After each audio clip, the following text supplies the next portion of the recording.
So we're back with some kind of different news. I'm talking about some Square Enix, talking a little bit about FF7 Rebirth. It's kind of weird. I don't even know how to start the video. So Square Enix has a training program they do for new employees called Game Dev Bootcamp, or GDBC for short. Something they've been doing since 2019. It was suspended in 2020 because of COVID, of course, but it was brought back in 2021, and something they've been doing every year since. Kind of the point of the program is to get newer employees used to game development, from team building to planning to release within a very short amount of time. In this case, a month and a half. A lot of these employees have little to no experience when it comes to game development, or they've never really worked on a team. Normally they have the newer employees split into multiple teams, creating, multiple different games, but for this recent event, they had them all come together, all 29 of them, to create one game, and they very recently, judged it. They brought in, Yoshida and Hamaguchi and Katase and some other people that are, major at Square Enix. Also, Square Enix president Takashi Kiryu.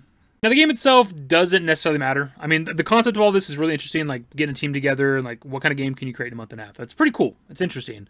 It's called Ojimai Blooming, I think is how you say it. You play as an old dude in, I think, an Ojimai suit is where that comes from, a lion suit or something.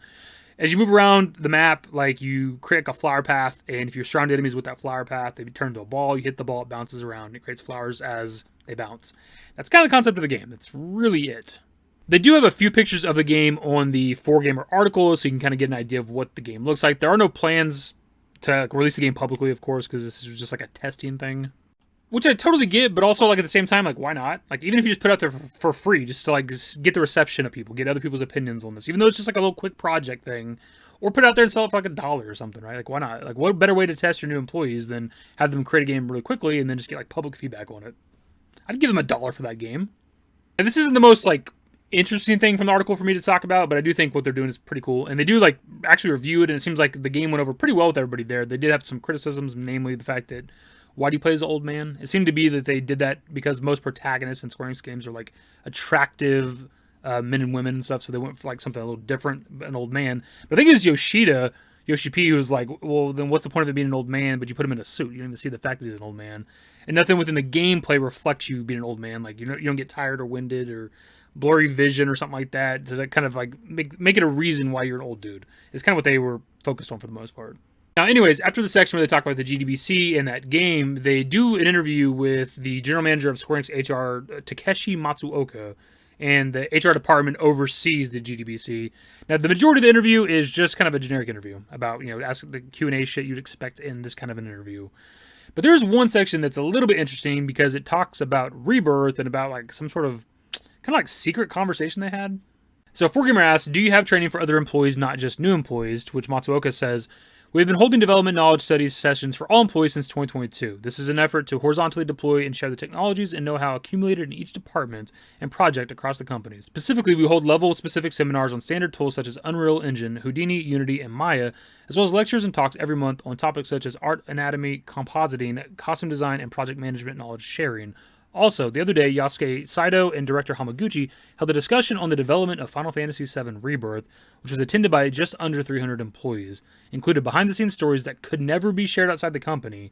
The content was on the edge of being shared within the company.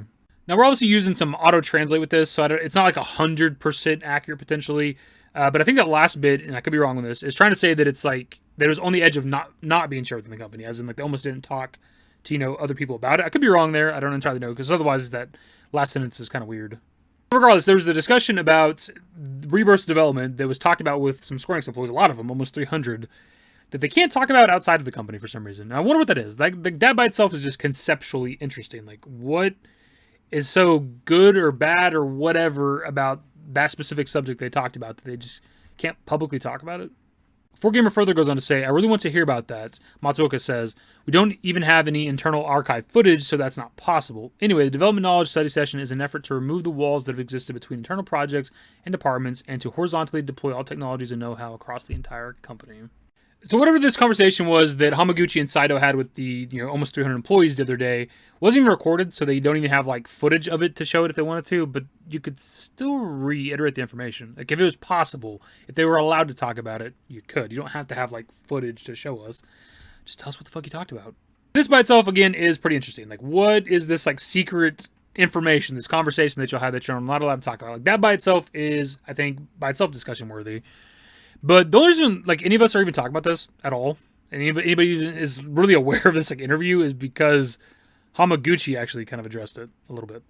Because our boy Naoki Hamaguchi, director of FF7 Rebirth, actually quote tweeted somebody's screenshot of the Rebirth section of the article, and he says, "It's a shame that it can't be made public," with like a sad face. Sad emoji. So this to me makes it significantly more interesting, because why is the goddamn director of FF7 Rebirth quote tweeting that? Like, that tweet itself, the original tweet, wasn't even that popular. Even as of right now, it's only got like 100-something likes and like 30-something retweets or some shit. Like, it's not like a major, tweet that's going around and he's like, I gotta address it, I gotta talk about it a little bit. Like, he went out of his way to like quote tweet and be like, I wish I could talk about it. Like, what is the information? Like, the director himself of the game wants to be able to talk about it. Like, it makes me like, what is it? Jeez. To be honest, that's kind of it. Like, we obviously don't know what the conversation's about. We will never know since they can't talk about it outside the company. But I just thought it was like really interesting that if Hamaguchi never addressed it, like, I don't think a lot of us would have ever known. Because I didn't even see, it's people that were like quote tweeting or replying to Hamaguchi's tweet is how I even came across it. So if not for him addressing it, we probably wouldn't even known about it. But it's just like, I assume it's got to be good. Otherwise, why would he want to talk about it to everybody, right? Why would he want to be able to talk about it unless it was like good shit? I just don't know what it is. And why is it so secretive? Tell us, goddammit.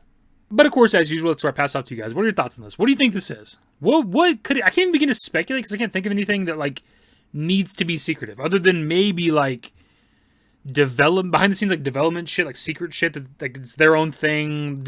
How they make games that they don't want to talk about publicly because it's new employees to Square Enix, like development secrets or something like that. Like that's the only thing I could think of. Because other than that, it's like what needs to be so secretive? I can't think of it. I can't figure it out. So what are your thoughts? Or is it secret DLC discussion for FF7 Rebirth? It's a Vincent DLC confirmed, also Sid DLC. Figured it out. Also, would you buy the Old Man Lion Flower game for $1? Let me know about that too. Anyways, that's the video. Subscribe to the channel if you guys are new. Social networks in the description below. Follow me on Twitter, _YT. That's it. Bye. Used to care what people thought, but now I care more, and nobody out here's got it figured out. So therefore, I've lost all hope of a happy ending, depending on whether or not it's worth it. So insecure, no one's perfect. We spend it with no shame. We blow that like Coltrane. We in here like Low Gain or leave it like Cobain.